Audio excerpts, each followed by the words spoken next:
La pasteur, étudiant, je voudrais que tout le monde vienne chanter un cantique. On ne pourra pas laisser la place à chacun, ça serait trop compliqué et trop long. Mais je voudrais les honorer. On est contents, on est très heureux d'être ensemble. Et si l'Église a besoin des pasteurs, les pasteurs ont besoin des pasteurs. Et moi, je suis heureux d'avoir mes frères avec moi. Et on a besoin d'eux. Alors c'est vrai, il y en a qui sont plus en lumière, d'autres moins dans le séminaire. Mais on est toute une équipe ensemble. Vous savez, je dis ça, je dis rien, c'est bête comme image. Mais quand il y a un match de ballon, il y a des amateurs de ballon, eh bien, il y a le numéro 10, il est devant, le numéro 9, je ne connais pas grand-chose. C'est lui qui marque les buts, et c'est lui le héros quelque part. Tout le monde le voit lui. Puis il y a le gardien de but, on le voit un petit peu moins, il y a l'arrière. Il y a même le remplaçant sur le banc. Il y a des remplaçants, ils font la Coupe du Monde, ils n'ont pas joué un match. Ils ont fait tout la Coupe du Monde sur le banc de remplacement, au cas où il y a besoin d'eux. Quand il y a un but qui est marqué, tout le monde se lève. Tout le monde tape des mains, tout le monde est content. C'est l'équipe qui a gagné. Alors on n'a pas la prétention d'être un numéro quel qu'il soit, mais on est une équipe. Et dans cette équipe, notre joie, nous, c'est quand on voit des gens bénis, quand des gens pleurent, quand des gens sont guéris et consolés, et on est tous contents. On a tous marqué le but, parce que le grand champion de notre équipe, il s'appelle Jésus de Nazareth. Alors avec tous les copains serviteurs de Dieu, les étudiants, venez tous. Je voudrais vous honorer plus que ça, je ne peux pas faire plus, mais j'aimerais qu'on puisse tous chanter un cantique ensemble. Et un grand merci aux organisateurs, à Kevin, à Michael, qui font un grand travail. Ils ne veulent même pas prêcher, vous avez vu, c'est eux qui font le plus gros du travail. Venez ici tous les frères. Voilà, s'il vous plaît. Allez, voilà.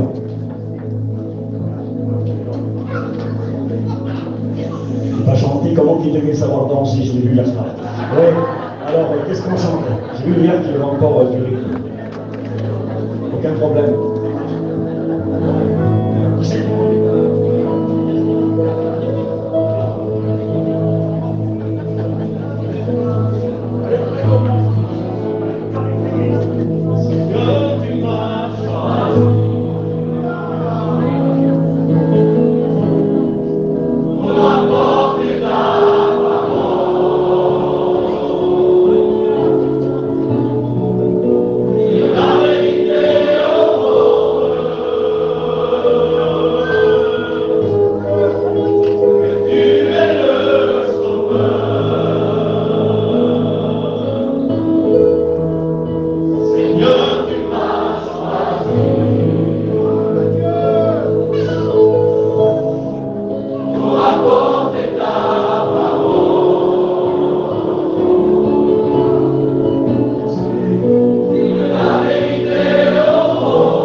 Merci à Dieu.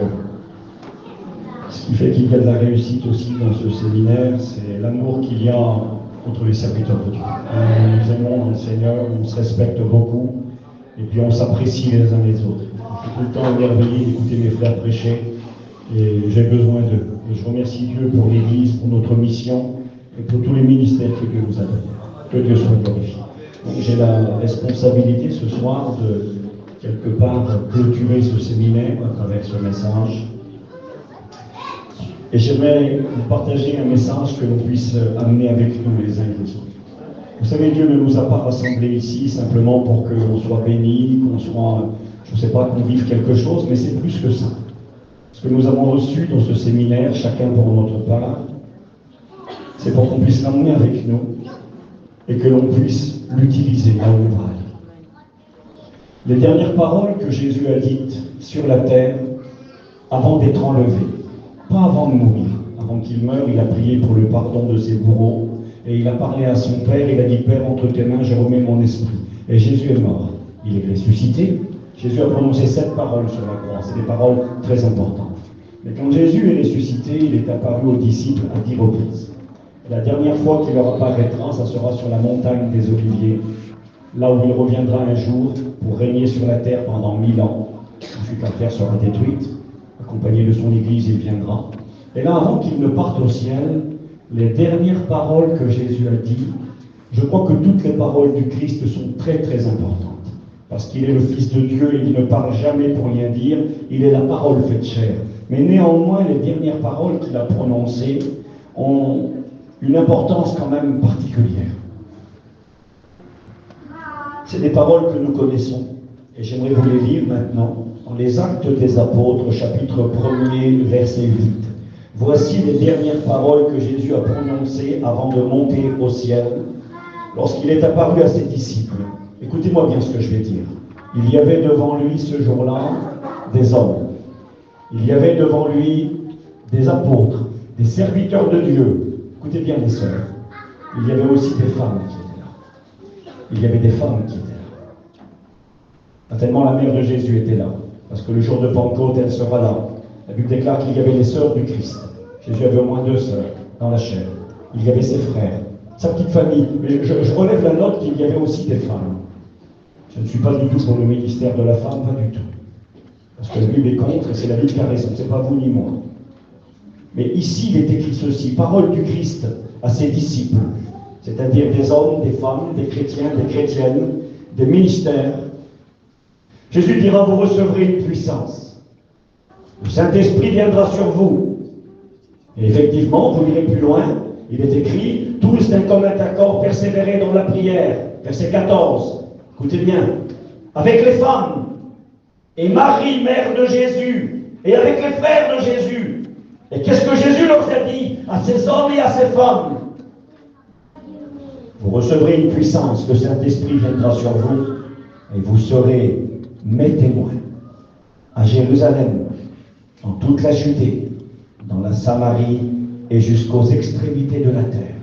Après avoir dit cela, il fut enlevé.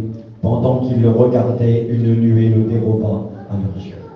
Dernière parole du Christ avant qu'il ne parte dans la gloire. Il envoie des hommes et des femmes pour être ses témoins. À Jérusalem, c'est l'endroit où il se trouvait. La Judée, c'était le département. La Samarie, c'était le département voisin. Et ensuite, il leur dira jusqu'aux extrémités de la terre, jusqu'au bout du monde. J'aimerais ce soir vous lancer un défi.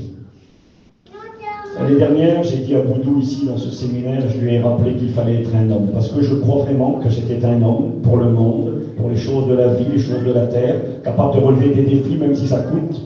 Et je lui ai dit que pour l'évangile, il fallait être un homme. Eh bien ce soir, j'aimerais vous dire que non seulement pour être un chrétien, il faut être un homme et une femme, c'est-à-dire quelqu'un de caractère, quelqu'un de convaincu, de décidé, quelqu'un d'engagé, et que pour être un témoin du Christ, il faut être un homme et une femme. Il faut arrêter d'être un pleurnichard, quelqu'un qui pense qu'à lui, quelqu'un qui veut toujours être béni, mais béni pourquoi? Vous recevrez de la puissance pour faire quoi? Pour rester enfermé là-bas à Jérusalem, dans la chambre haute, et parler en langue? Non. Vous allez parler en langue, oui, je suis pour, moi je suis un chrétien pentecôtiste, je suis baptisé dans le Saint-Esprit, je parle en langue des fois toute la nuit. Ma femme pourrait témoigner, elle est là. Je me réveille, je parle en langue dans la nuit. Et elle dit, elle parle en langue toute la nuit. Alors bien sûr que je crois en parler en langue et je pratique. Mais j'ai compris que si Dieu baptise, si Dieu bénit, si Dieu remplit, c'est pas simplement pour qu'on parle en langue et qu'on soit béni. C'est pas simplement pour qu'on fasse une photo ou une vidéo et qu'on se dise, rappelle-toi le séminaire, regardez tout le monde parler en langue. Comment qu'on a été béni? La bénédiction que Dieu nous donne, c'est pour être des témoins. C'est pour amener la vie. C'est pour communiquer ce que Dieu nous a donné. Et puis, je lisais encore tout à l'heure dans l'évangile de Marc, chapitre 12, verset 41. Si vous voulez, dans les évangiles, retrouver les passages où Jésus parle le plus de son retour, Jésus a parlé 20 fois.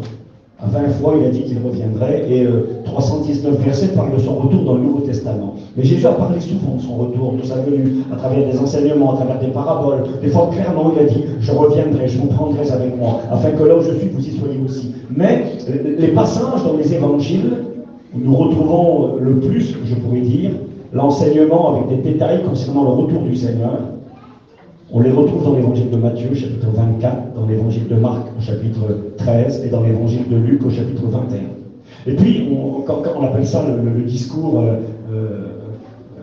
des temps de la fin, sur les temps de la fin de Jésus-Christ. Et puis, dans ce discours, eschatologie, c'est un mot compliqué, juste avant que Jésus parle et donne des signes, quand les apôtres diront « Seigneur, quel sera le signe de ton retour, de ton avènement, de la fin du monde, quel sera le signe ?» Et Jésus va expliquer, prenez garde d'être séduits, etc. Il y aura des guerres, des bruits de guerre, des famines, des épidémies. Et puis il a parlé de son retour, il a donné des détails. Mais juste avant que Jésus parle de son retour, juste avant qu'il donne les détails, Jésus va parler d'une femme. C'est terrible ça. Juste avant, le dernier événement qui prend place, il a lieu dans le temple. Jésus est dans le temple de Jérusalem avec ses disciples. Et puis, les disciples ont fait remarquer à Jésus la beauté du bâtiment, un bâtiment exceptionnel en beauté, avec des grandes pierres. Et puis, quand ils font voir ce beau bâtiment à Jésus, ils en sont fiers. Et Jésus dit, il ne restera pas ici pierre sur pierre qui ne soit renversée. Et là, ils sont terrorisés. Ils n'osent même pas poser la question. Ils attendront d'arriver à la montagne des Oliviers qui est en face. Quand ils verront le temple, et là, ils poseront la question à Jésus en particulier. Ils étaient 4. Il y avait Pierre et son frère André. Il y avait Jacques et Jean, les fils de Zébédée.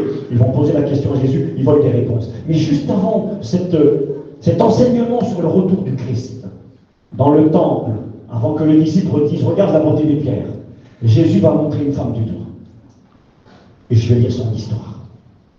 Ça se trouve dans l'évangile de Marc, au chapitre 12, verset 41. Et après on a le chapitre 13, lorsque Jésus sortit du temple, un des disciples lui montra les pierres, et il posera la question, quel sera le signe de la fin du monde, de ton retour, etc. Juste avant, Jésus s'étant assis vis-à-vis du trône, c'est-à-dire en face. Il y avait des trônes dans le temple à Jérusalem, qui se trouvaient dans le parvis des femmes. Le parvis, c'était une cour, si vous voulez, un endroit. Quand on allait dans le temple, il y avait le parvis des païens. C'était un endroit pour ceux qui n'étaient pas juifs. On pouvait approcher à distance de la présence de Dieu, du temple de Dieu. Il y avait un mur, il n'était pas très grand. Et puis ce mur permettait qu'on voyait un peu au-dessus, mais pas le droit d'entrer. Les païens devaient rester à la porte. Et puis les femmes juives, elles avaient le droit d'aller un petit peu plus loin. Et dans cette cour qu'on appelait le parvis des femmes, il y avait des trônes qui étaient en forme de trompette. C'est aussi pour ça que Jésus dira, ne jouez pas de la trompette quand vous donnez une offrande, en forme de trompette. Et puis, il y en avait plusieurs, et on offrait les offrandes, les femmes pouvaient donner leur offrande, les hommes également. Et là, il est écrit que Jésus va s'asseoir. C'est assez curieux, Jésus s'assoit, et il est en face des gens qui mettent des sous dans l'offrande pour l'œuvre de Dieu, pour le temple. Jésus s'étant assis vis-à-vis du tronc, regardait comment le peuple y mettait de l'argent. C'est terrible, Jésus regarde comment on met de l'argent. Jésus s'intéresse à notre engagement pour l'œuvre de Dieu. Jésus regardait comment le peuple mettait de l'argent. Écoutez bien ce qu'il est écrit. Je n'avais jamais vraiment fait attention. Il est écrit « Plusieurs riches mettaient beaucoup ». Vous n'avez jamais fait attention à ça? Des riches qui mettent beaucoup. Je ne veux rien dire parce que des fois les riches ne mettent pas beaucoup. Mais là, Jésus il dit, c'est écrit « Plusieurs riches mettaient beaucoup ». Ils en avaient plein, mais ils donnaient aussi pour Dieu. C'est beau, tu as raison, c'est beau. Ils donnaient, plusieurs riches mettaient beaucoup. Je continue ma lecture. Il vint aussi une pauvre veuve. Alors elle, c'est la dernière des dernières. Elle n'a rien pour elle. Elle est pauvre, elle est veuve. Ça veut dire qu'elle a perdu son homme. Elle a perdu son mari. Elle est toute seule dans la vie. Elle est touchée par une blessure qui est inguérissable. Elle a perdu celui qu'elle aimait, elle est toute seule. Vous savez, dans la Bible, dans l'Ancien comme dans le Nouveau Testament, Dieu s'est tout le temps mis en peine et en souci pour les veuves et les orphelins. Et dans les temps bibliques, celle qui était veuve, elle était même à la charge de l'Église. Si elle avait plus de 50 ans, qu'elle avait été mariée une seule fois, elle était à la charge de l'Église, parce que les veuves n'avaient rien. À l'époque, il n'y avait pas d'RSA, il n'y avait pas d'allocation pour aider les gens qui étaient dans le besoin. Et les femmes veuves se retrouvaient dans la disette et le désespoir. Cette femme-là, elle n'a quasiment rien. Elle est très pauvre. Et elle aussi, elle vient. Elle veut donner quelque chose pour Dieu. Alors elle arrive, et Jésus est assis. J'imagine, on est ensemble. On est dans le temple à Jérusalem, on est dans la cour des femmes, et puis il y a des gens qui arrivent, et des gens très riches en mettent. Puis béni soit Dieu parce qu'il est écrit qu'ils mettent beaucoup. Ils mettent beaucoup. Je vais donner une image, un chiffre qui ne veut rien dire. Hein. Ils ont 10 000 euros, pour dire que tu es riche avec 10 000 euros. Ils ont 10 000 euros dans les poches, et puis ils vont mettre 3 000 euros dans le trou. Pas mal. Ils en gardent 7 000 pour eux, mais ils donnent quand même 3 000. C'est pas mal. Ils mettent 3 000 euros dans le trou. Quelle beauté. Et la veuve, elle arrive, c'est une petite pauvre, elle n'a rien du tout, elle est très malheureuse. Et elle a 2 euros dans les poches. Elle a 2 pièces d'1 euro. Elle n'a pas 10 000, elle a 2 euros. Il vint aussi une pauvre veuve, elle aussi, elle vint, et elle mit 2 petites pièces, faisant 1/4 de sou. 2 petites pièces, insignifiantes. Alors Jésus, ayant appelé ses disciples, leur dit, je vous le dis en vérité, cette pauvre a donné plus que aucun de ceux qui ont mis dans le tronc. Car tous ont mis de leur superflu, mais elle, écoutez bien ce qu'il est écrit, elle a mis de son nécessaire, tout ce qu'elle possédait, tout ce qu'elle avait pour vivre. Elle a mis 2 euros, l'autre il a mis 3 000. À vue humaine, tu vas dire, eh bien, il a donné 3 000, elle a donné 2 euros, c'est pas beaucoup, c'est plus intéressant. Peut-être, écoutez-moi. Pourquoi je vous dis ça? Je ne suis pas en train de vous chiner, je ne fais pas faire une offrande à la fin de la réunion, ne vous inquiétez pas. Et je crois que dans cette histoire et dans cet enseignement qui est comme important, qui se situe juste avant le moment où Christ va enseigner le signe de son retour, les événements qui concernent sa venue, Jésus parle de cette femme qui a tout donné. Et écoutez ce que je vais vous dire ce soir, c'est un défi que je vais vous lancer. J'ai noté ça sur ma Bible. J'ai marqué, Dieu ne veut pas beaucoup.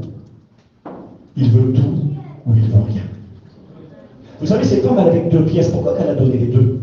Elle aurait pu en donner qu'une. Tu as 2 euros, avec ta 2 euros, tu donnes 1 euro, tu gardes 1 euro pour acheter un bout de pain. Tu n'as même pas assez pour acheter une baguette de pain, mais au moins la moitié d'une baguette. Tu as 2 euros, garde 1. Il y avait une loi dans le temple, à l'époque biblique. Il y avait une loi.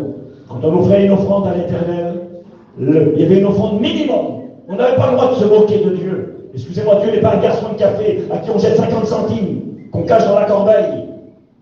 C'était 2 pièces minimum, ou rien du tout. Elle arrive, elle n'a que 2 pièces. C'est pas le problème. Elle est placée dans un choix. Tu ne peux pas en donner une. Seigneur, j'ai que 2. C'est la moitié de ma vie. C'est tout ce que j'ai pour vivre. Oui, mais écoute, tu ne peux pas. C'est soit tu donnes les 2, soit tu donnes rien. J'aimerais vous dire ce soir que le Seigneur nous appelle à ça, c'est valable pour la conversion. Le message n'est pas un appel à la conversion. C'est vrai pour la conversion. Tu ne peux pas être à moitié chrétien. Tu ne peux pas donner la moitié de sa vie à Dieu. Il ne faut pas simplement dire j'irai à la réunion de temps en temps, je vais me baptiser, et je fréquenterai un peu l'église, et je serai à moitié chrétien. Non, on est chrétien ou on n'est pas chrétien. Il faut choisir son camp. On ne peut pas être à la moitié, on ne peut pas être entre deux. Je le dis au passage à ceux qui sont avec nous depuis le début du séminaire, qui ne sont pas encore engagés avec Dieu, qui ont des sentiments pour Dieu. Ben, ça n'existe pas être entre deux. Avec beaucoup de gentillesse, hier Isaac a rappelé qu'il fallait choisir son camp. Le Christ a dit, celui qui n'est pas avec moi, il est contre moi. Il faut choisir son camp. On ne peut pas être entre deux. Et j'avance avec vous. Nous avons cette femme qui est pour nous un enseignement. Une femme qui a été capable devant le choix qui était le sien, et Jésus la mettra en honneur. Il dit, voyez cette pauvre femme, cette petite veuve là, c'est pas un grand ministère, c'est pas un sacrificateur, c'est pas un apôtre, c'est une petite veuve, mais je la mets à l'honneur. C'est elle l'exemple qu'il faut imiter. Parce qu'elle a été capable de tout donner. Et eux, ils avaient donné beaucoup, beaucoup, c'est pas assez. Et j'aimerais vous inviter ce soir à prendre conscience que vous avez beaucoup à donner à Dieu. Mais faut-il vouloir donner ce que l'on a? Elle n'a que 2 pièces, c'est rien. Peut-être que toi tu es là et tu te dis, mais est-ce que je peux faire quelque chose pour Dieu? Parce que c'est mon message ce soir. On va partir du séminaire. J'ai prêché, moi, comme mes copains, dans le séminaire, premier message, j'ai prêché ce que moi j'ai prêché. J'ai noté ce que les frères ont prêché, je sais ce qu'ils ont prêché. Moi, j'ai fait un premier message que j'ai eu sur mon cœur, en route vers Armageddon. Le monde est en route vers Armageddon. Ce qui se passe aujourd'hui en Israël, le conflit qui est en train de s'étendre, la Russie et l'état du monde en général, c'est une course vers la fin des temps, vers le jugement, vers les catastrophes. Le monde court vers là. Et on voit que le temps est avancé et que la venue de celui qui doit venir est imminente. Alors c'est bien d'en prendre conscience. Il revient. Moi, je ne cours pas vers Armageddon. Le monde court vers Armageddon. Le monde, c'est toi si tu n'es pas chrétien. Tu cours vers les jugements, tu cours vers les catastrophes, tu cours vers les guerres, tu cours vers la pire époque de l'histoire humaine. Jésus a dit que ce sera une époque de détresse comme le monde n'a jamais connu et que le monde ne connaîtra plus jamais. La pire époque de l'histoire humaine est devant nous pour ceux qui resteront. Le plus beau temps que le monde n'a jamais connu est devant ceux et celles qui appartiennent à Dieu. Il y aura l'enlèvement, il y aura les retrouvailles, il y aura la gloire, les noces de l'agneau, être avec Jésus dans le ciel. Moi, je ne veux pas passer à côté de tout ça. Il y a du grand qui arrive devant nous. Alors, je vous ai invité dans la deuxième réunion, pour ceux qui étaient là, à être prêts. Je prêchais sur Enoch, instruit, initié, consacré. Il était instruit de la parole de Dieu, ça l'a amené à se consacrer. Et un homme qui marchait avec Dieu, qui avait un témoignage et qui était agréable. Et il ne fut plus parce que Dieu le prit. Et je vous ai encouragé à faire tous vos efforts pour être agréable à Dieu. Demander la grâce de Dieu pour avoir un témoignage, pour avoir une vie véritable. Et puis aux après-midi, avant-hier, je vous ai parlé du combat spirituel. Parce que nous sommes l'église de la fin qui bientôt va être enlevée, qui va échapper au jugement, à la colère qui vient sur le monde. Eh bien, nous sommes une église quand même qui paye un prix. Le prix de la persécution spirituelle, le prix du combat, et qui est dur. Et c'est pas de la rigolade. Il y en a plein qui mangent la poussière et c'est dur. Et dans nos esprits s'en passe bien des choses, mais nous sommes plus que vainqueurs par celui qui nous fortifie. Eh bien, ce soir, mon message est celui-ci. Le Christ qui revient, sommes-nous prêts à tout lui donner pour être ses témoins avant qu'il ne revienne. J'ai fait un calcul, je l'ai marqué ici sur mes feuilles tout à l'heure, j'en ai déjà parlé. J'ai fait un petit calcul, combien d'années faudrait-il pour que le monde soit sauvé? Il nous a parlé des calculs un petit peu ce matin, Isaac, des distances à parcourir pour atteindre l'étoile la plus proche, Proxima. Je ne fais pas ça, mais une question, merci. Combien de temps faudrait-il à un pasteur vaillant, capable d'amener 100 personnes à Dieu par an pour sauver le monde entier? Un petit pasteur qui est vaillant et qui ramène 100 personnes à Jésus tous les ans. Ça serait bon ça, Abraham. Imagine-toi là-bas. Puis combien d'années que tu prêches, Abraham? 20 ans. Imagine-toi, tu aurais amené 100 personnes à Jésus tous les ans là-bas à Paname, tu aurais une église de 2000 membres. Ça serait pas mal, non?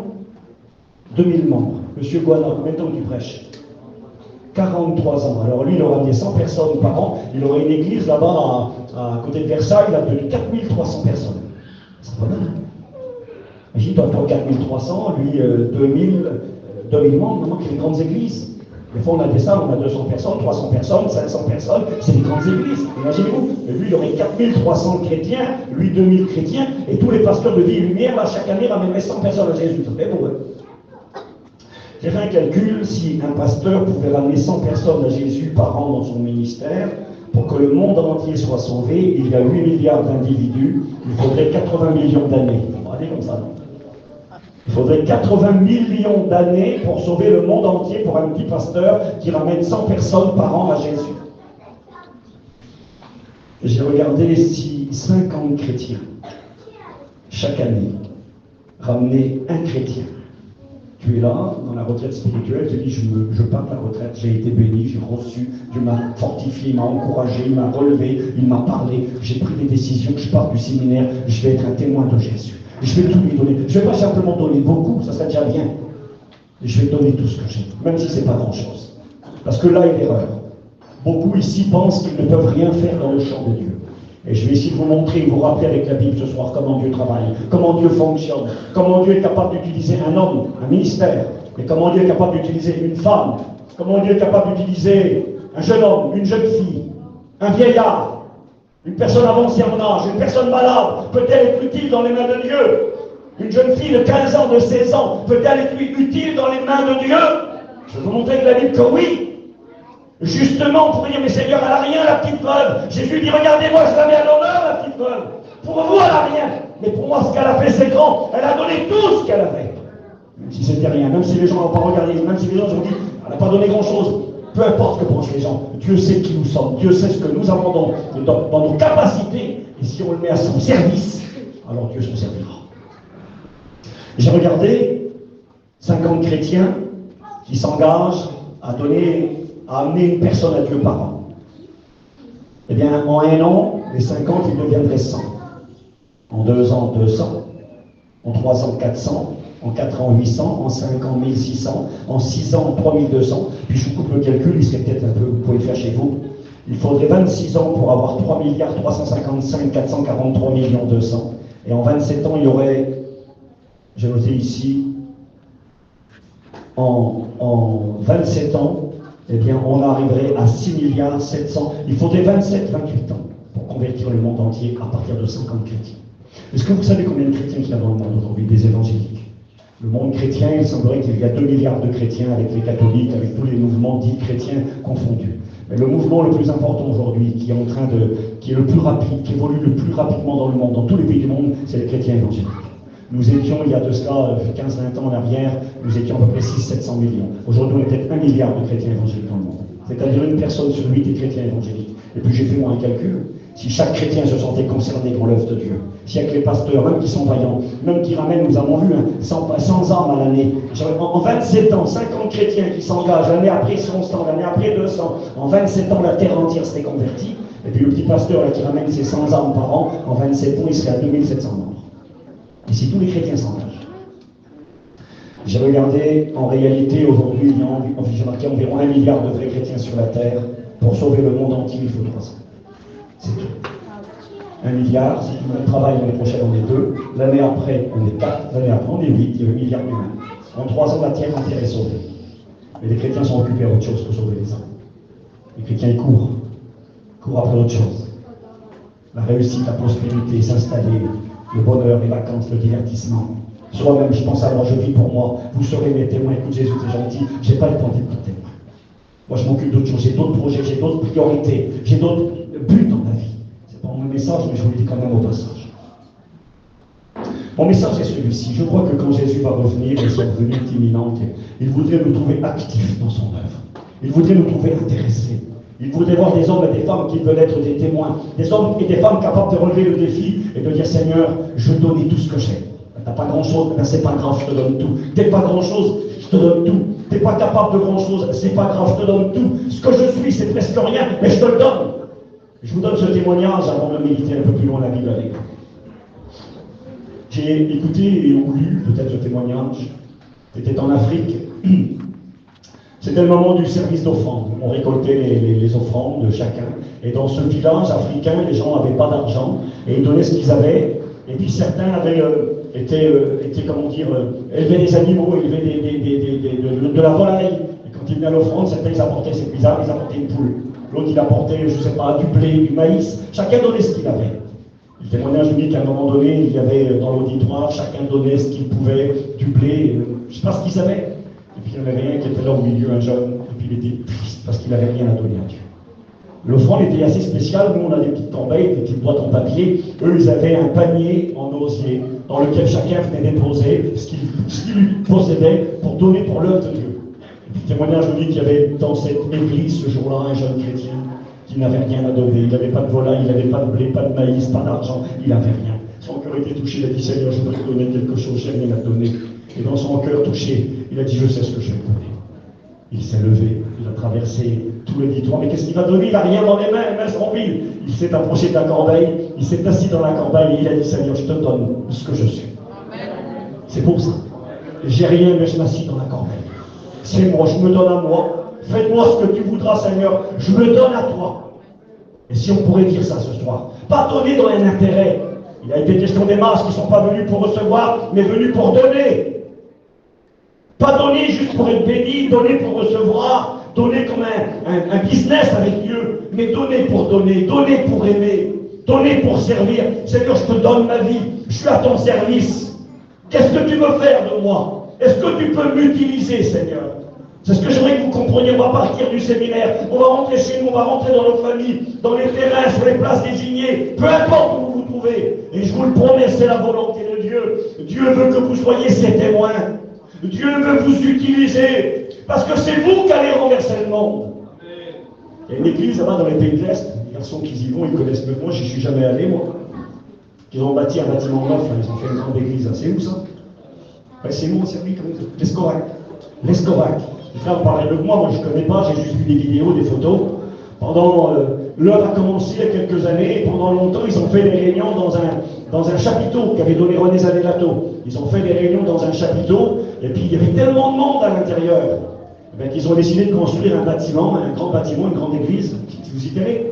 Voilà, combien de personnes dedans? 1500 personnes à peu près qui étaient l'église. Hein. Un grand bâtiment, c'est dur l'œuvre dans les pays de l'Est. Peut-être pour en parler mieux que moi. Il y a beaucoup de petites œuvres, de petites églises avec 20, 30, 40, 50 personnes. Et là, il y a 1500 membres. Et puis j'ai un copain, moi je répète après lui, il disait ceci. Ils ont demandé au pasteur quelque part, c'était quoi son secret? Comment ça se fait que ça marchait si tant? C'est si dur dans tous les autres pays. Comment qu'il a fait pour avoir un bâtiment avec 1500 personnes? Le pasteur, il expliquait, il aurait pu dire, hein, parce que je suis pasteur interne, moi je prêche comme un maître, je parle hébreu, je parle grec, je suis un homme terrible. Il n'a pas dit ça, vous savez ce qu'il a dit? Il a dit parce que les chrétiens de mon église ont décidé chaque jour, les hommes comme les femmes, après leur petit travail, d'aller visiter les petits foyers, d'aller s'occuper des autres, de faire quelque chose pour Dieu, de se mettre au service de Dieu, d'essayer d'amener les gens à la réunion, de s'occuper des autres. Et puis de 10, ils sont passés à 20, à 50, à 100, à 200, à 500, à 800, à 1000, et là ils sont à 2500, parce que l'Église a compris qu'il fallait être un témoin pour Jésus-Christ. Ça c'est une grande erreur qu'il y a dans notre mission. C'est que bien souvent, beaucoup de membres de notre mission pensent que l'œuvre de Dieu est réservée uniquement aux serviteurs de Dieu. C'est vrai, beaucoup le pensent comme ça. Ah ben je ne suis pas un pasteur moi, hein. Je ne suis pas un pasteur, moi, comme s'il n'y a que les pasteurs qui doivent faire. Alors bien sûr, on ne se défausse pas et puis on n'est pas en train de dire « Ah ben c'est votre faute, non c'est la faute à personne ». Les pasteurs, ils ont leur responsabilité. Ils ont à faire ce qu'ils doivent faire par la grâce de Dieu. J'aimerais vous rappeler que l'œuvre de Dieu ne repose pas sur 4 pasteurs ou sur 10 pasteurs, elle repose sur chacun de vous. J'aimerais tellement que tu réalises avec ce message. On a été bénis, pas pour être bénis uniquement, pour amener la bénédiction avec nous, pour communiquer la vie, pour être des témoins. Mais la question là, sommes-nous prêts à tout lui donner? Même si ce n'est pas grand-chose. La manière de travailler de Dieu, c'est un message que j'ai déjà prêché, et puis ça m'est égal, parce que le but n'est pas de prêcher ou de reprêcher un message, c'est simplement d'apporter l'amour de Dieu au peuple. Vous savez, Paul pouvait dire qu'il ne se lassait pas de répéter les mêmes choses, parce que parfois on a besoin d'écouter, de réécouter, parce qu'on passe par l'action. Parce qu'on écoute, ça rentre là, c'était beau, c'était bien, il a bien prêché. Écoutez, on vous l'a déjà dit, on le répète, on n'en a rien à faire de bien prêcher. On n'a rien à faire de vous plaire et puis de dire il prêche bien. C'est du cinéma, ça ne veut rien dire pour nous ça. Nous, ce qu'on veut, c'est qu'à la fin de la prédication, tu as compris le message et que tu prends des décisions. Et on s'est content. Voilà, le pasteur, on l'oublie, il a bien prêché, qui a prêché, on n'en a rien à faire. Mais quand on part, là, tu le prends en main, tu dis Seigneur, tu m'as béni, tu m'as guéri, tu m'as relevé, tu m'as consolé, tu m'as encouragé. Alors Seigneur, maintenant j'ai pris des forces. C'est pas pour attendre que ça se passe, le prochain séminaire, que j'arrive encore à moitié mort. Non, je ne vais pas attendre le prochain séminaire. Et ce que tu m'as donné, je vais le faire valoir. Ce que tu m'as donné, Seigneur, je vais le mettre entre tes mains et je vais le mettre à ton service. Je vais le mettre dans la corbeille. Je vais essayer de tout te donner. Comment Dieu fonctionne? Nous avons dans l'Ancien Testament et dans le Nouveau Testament la manière de faire de Dieu. Comment Dieu travaille avec un homme, avec une femme. Comment Dieu veut nous utiliser. Il est écrit dans Exode chapitre 3, verset 7, Dieu va parler à Moïse. Certains diront Moïse, mais ce n'est pas vous. Vous avez raison, on va avancer ensemble. Moïse, à l'époque, quand Dieu lui parle, ce n'est pas un jeune homme de 20, 25 ans, ce n'est pas un homme de 40 ans, pleine force, plein de vigueur, c'est un homme de 80 ans. Et quelque part, quand Dieu lui parle à ce moment-là, il est un oublié. Il a été question cet après-midi des anonymes, des gens dont on ne connaît pas le nom, des gens de qui personne ne fait cas. C'était ce qu'était devenu Moïse. Il n'était pas le grand Moïse, il n'était plus le prince d'Égypte, il n'était pas le général de l'armée de Pharaon. Il était devenu un vulgaire berger. Excusez-moi, il sentait le mouton, il sentait la chèvre. Il vivait là-bas dans le désert. Il n'y avait certainement pas des douches pour se laver tous les jours. Excusez-moi, je voudrais que vous compreniez. Un vieux bonhomme qui est passé à côté, il savait qu'il y avait un appel sur sa vie. Il savait qu'à l'âge de 40 ans, Dieu l'appelait à une fonction pour délivrer son peuple. C'est écrit dans les Actes des Apôtres. C'est écrit que Moïse pensait que ses frères comprendraient, que Dieu leur accordait la délivrance par ses mains. Il savait qu'il était appelé de Dieu. Il savait que Dieu était avec lui. Il était capable. Moïse. Il a 40 ans, il voit un Égyptien qui maltraite un Hébreu. Il s'approche, il prend l'Égyptien, il le tue. Quelle force! Il tue un homme avec ses mains. C'est pas rigolo. Hein. Il s'est manié une épée. Il a grandi dans les grandes écoles, l'école militaire égyptienne. C'est un prince d'Égypte. Et puis au moment qu'il a 40 ans, il sait qu'il y a un appel sur sa vie. Il sait que Dieu veut faire quelque chose avec lui. Il veut aider ses frères avec ses forces à lui, avec ses capacités à lui. Et au final, il démolit tout. Vous savez, quand on compte sur ce que nous sommes, sur nos capacités. Certains pourraient dire ce soir, et vous allez voir l'erreur est là. Mais moi, je dis, je ne peux pas faire quelque chose pour Dieu. Je ne sais rien faire. Je ne sais pas jouer de la guitare, je ne sais pas chanter. Je ne suis pas un pasteur. Les sœurs pourraient dire, mais je ne suis pas un homme, donc je ne peux rien faire. Moi, ma vie, c'est m'occuper de mon petit foyer, de mes petits, de mon mari, puis c'est tout. Qu'est-ce que tu veux que je fasse? Moi, je ne peux rien faire. Alors, vous allez voir que ça va être. Moïse, âgé de 80 ans, il est là dans le désert en train de garder les moutons de son beau-père, c'est même pas à lui, il n'y a rien du tout. Il est là et puis regardez ce qu'il est écrit. Dieu lui apparaît, il lui dit, je suis le Dieu de ton père, le Dieu d'Abraham, le Dieu d'Isaac et de Jacob. Moïse se cacha le visage et il craignait de regarder Dieu. L'Éternel dit à Moïse, puis Dieu te le dit ce soir, écoute bien, j'ai vu la souffrance de mon peuple qui est en Égypte. Et il te dit ce soir, j'ai vu la souffrance de ta famille. L'Égypte, c'est le monde qui vit dans le monde. J'ai vu tes neveux, tes nièces, tes cousins, ton fils, ton père, ta mère. J'ai vu ta famille. Je connais la souffrance qu'il y a vers eux. Je connais la drogue, je connais la bagarre, je connais le divorce, je sais ce qui se passe chez vous. On n'est pas des extraterrestres, pas besoin d'être un grand prophète. Chez moi, dans ma famille, il y a des drogués, il y a des divorces, il y a des guerres, il y a des conflits, des gens qui ne se parlent pas. Comme dans vos familles à vous, il y a de la misère chez tout le monde. Puis Dieu il dit, eh bien, je l'ai vu, moi, cette souffrance qu'il y a autour de toi, qu'il y a chez toi. J'ai vu la souffrance de mon peuple qui est en Égypte. J'ai entendu les cris que lui font pousser ses oppresseurs, ces cris de désespoir. Qui me délivrera? Qui va m'aider? Qui va m'en sortir? Je ne peux pas m'en sortir. Vous savez qu'on a nos familles en prison qui pleurent, ils voudraient arrêter. Il y a des gens chez nous qui se droguent, qui voudraient arrêter. Il y a des gens chez nous qui ont un foyer brisé, ils pleurent, ils en ont marre, ils voudraient arrêter. Et ils crient, mais qui va pouvoir nous aider? Et Dieu dit à Moïse, j'ai entendu les cris que lui font pousser ses oppresseurs, je connais ses douleurs. Alors je suis descendu pour le délivrer de la main des Égyptiens. Écoute ça, là tu dis, vas-y Seigneur, fais-le. C'est comme ça qu'on fait nous. On prie, on est là, Seigneur, fais-le. Si tu connais, si tu sais, si tu as vu, si tu es capable, ça tombe bien, on en a besoin. Vas-y et fais-le, on a prié dans la retraite. On a prié pour des besoins pour tes cas. C'est ce que Dieu dira à Moïse. Dieu dira à Moïse, écoute, fais-le, ça ne marche pas. Je vais le faire, mais je vais le faire avec toi. Et Dieu te dit ce soir, je vais faire des choses chez toi. Ça va bouger chez toi, mais je vais le faire avec toi. Il y a ta part à toi. Le Seigneur dira, j'ai noté le verset, dans Luc 10, verset 2, la moisson est grande, très grande, mais il y a peu d'ouvriers. Je pourrais dire des ouvrières aussi. Dieu dira, je suis descendu pour les délivrer de la main des Égyptiens, pour les faire monter de ce pays.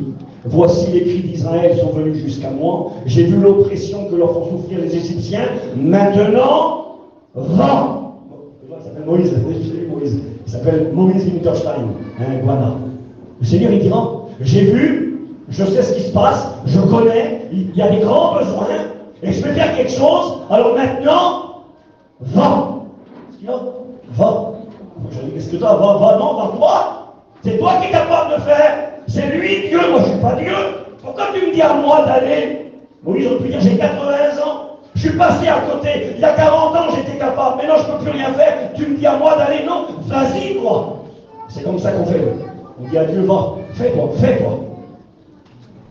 Dieu lui dira maintenant, va, je t'enverrai auprès de Pharaon, tu feras sortir d'Égypte mon peuple, les enfants d'Israël. Réponse de Moïse. Moïse dit à Dieu, ce que toi tu dis, ce que moi je dis, ce que tout le monde dit.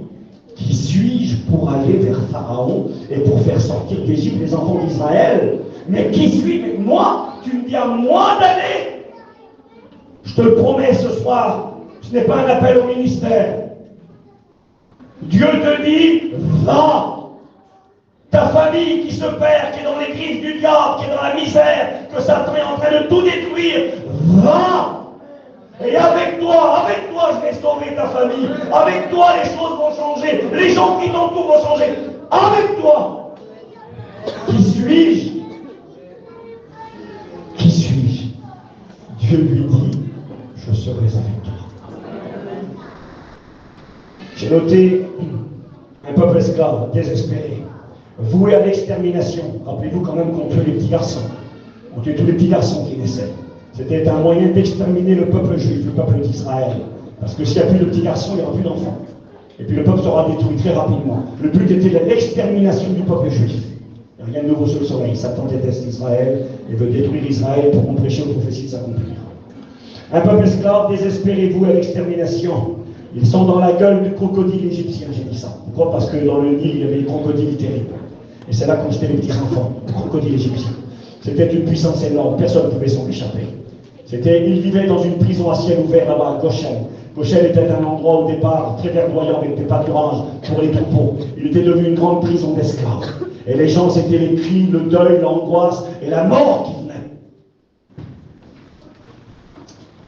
Ils étaient dans la gueule du crocodile égyptien et personne ne pouvait les en sortir. À travers ce peuple, soyez avec moi, il y avait le salut du monde entier qui était menacé. Parce que si Israël disparaît à ce moment-là, si Israël cesse d'exister, le Christ, le Fils de Dieu, ne viendra pas sur la terre. N'est-il pas écrit que le salut vient des Juifs? Jésus est un Juif. Il est le lion de la tribu de Juda. Si la tribu de Juda disparaît, si les Juifs meurent, il n'y a plus de salut pour le monde entier. À travers ce peuple qui est dans la main de l'ennemi et qui va mourir, eh bien, il y a le salut du monde entier qui est là. Et Dieu choisit un homme, un vieil homme de 80 ans. Il est écrit ceci. J'ai marqué, lorsque Dieu appelle Moïse et le choisit pour servir et être l'instrument pour sauver le peuple, il est âgé de 80 ans. Il est résigné. Il est en fuite, oublié de tous, attendant la mort dans l'anonymat le plus complet, avec des regrets et des espoirs non aboutis. Il a 80 ans, il se dit, je suis passé à côté de tout, j'ai loupé ma vie, j'ai loupé ma vocation, j'ai loupé ce que j'aurais dû faire pour Dieu, c'est fini, c'est foutu pour moi. Ou c'est foutu pour ma famille. J'ai voulu les aider, ça n'a pas marché, eh bien, il n'y a plus d'espoir pour moi. Peut-être que tu dis ça, peut-être que tu dis, pour ma famille, il n'y a plus beaucoup d'espoir, je suis passé à côté, c'est trop tard. C'est ce que Moïse dira, j'avance. Et à ce moment où il croit que tout est fini, que sa vie est derrière lui, que tout est terminé. Vous savez, dans la vie de Moïse, je ne vais pas rester plus longtemps avec ce personnage, il y a 3 périodes. Il est mort à l'âge de 120 ans. À l'âge de 40 ans, il était un homme fort, capable. Il savait qu'il y avait un appel sur sa vie pour délivrer ses frères, être utilisé par Dieu. Il va essayer avec ses moyens, ça va être un échec total. Il a fait comme les hommes riches dans le temple. Il a donné beaucoup. Il a donné beaucoup, hein. Il a donné sa place de prince. Il a donné son titre, il a tout perdu en faisant ça. En tuant l'Égyptien pour l'esclave hébreu, il a fallu qu'il fuit, qu'il perde sa fonction, qu'il perde il vivait dans le palais du roi, il vivait dans le bien-être, il a tout, il a donné beaucoup, hein. Il a donné tout, presque tout donné, beaucoup, pour pas grand-chose. Il a tué un homme, il a fallu qu'il se sauve, c'était l'échec. Pendant 40 ans, Moïse a cru qu'il était quelqu'un, a dit un homme. Pendant 40 ans, il a appris qu'il n'était rien. Parce qu'à 80 ans, il dit, moi, qui suis-je? Je suis rien. Et Dieu, quelque part, va lui dire, c'est ce que je voulais entendre tout le temps. Vous savez, je vais vous dire quelque chose ce soir. Vous voulez être utile entre les mains de Dieu? Vous voulez que Dieu serve de vous? Vous voulez que Dieu amène la vie chez vous, dans vos familles, dans vos enfants, parmi ceux qui vous entourent, sur les places où vous vivez? Vous voulez? La première condition, c'est de comprendre et de savoir, on n'est rien. La petite femme veuve, c'est vous et moi. Quand tu crois que tu es l'homme riche qui peut tout donner, attention, moi je vais arriver, je vais tout casser. Moi j'arrive là-bas chez vous, attendez, je vais arriver. Attendez, j'arrive sur la place. Et puis quand je vais arriver, tout le monde va se convertir, tout le monde va être délivré, tout va changer. Si vous connaissez quelqu'un comme ça, amenez-le chez moi. Parce que chez moi, il n'y en a pas comme ça. Moi, je ne suis pas comme ça. Moi, je ne suis pas capable de tout casser, de tout réparer. Je ne suis pas capable de tout arranger. Celui qui croit qu'il en a plein, qu'il est capable, que c'est monsieur un tel. Je me rappelle de ce garçon qui, aujourd'hui c'est un pasteur, avant qu'il soit pasteur, il était futur étudiant, il disait, ils vont voir comment je vais commencer à marcher. Ça y est, j'arrive. Moi, je vais arriver, tout va changer. Comme moi, je vais marcher. Vous allez voir la lumière. Vous allez voir les conversions de pays. Il n'a jamais cassé 4 pattes à un canard.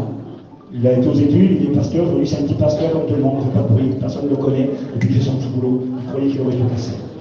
Vous n'avez rien cassé. Vous n'avez pas transformé le monde nouveau. Et celui que nous servons est capable de transformer. La première condition est de prendre conscience que nous sommes rien. Pour certains, c'est pas dur. Pour d'autres, c'est plus dur. On croit quand même qu'on est un petit peu quelqu'un. C'est quand même moi, je suis quand même un tel.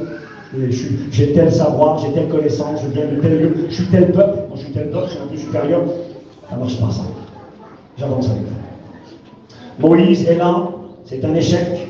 40 ans, il se croit quelqu'un, 40 ans, il apprend qu'il n'est rien. Pendant 40 ans, il servira à l'œuvre de Dieu. De 80 jusqu'à l'âge de 120 ans, il sera celui qu'on appelle le libérateur, le législateur, celui que Dieu utilisera, celui qui viendra trouver Pharaon et à travers lequel Dieu apportera la délivrance. Écoutez comment Dieu s'y prend. J'avance avec vous.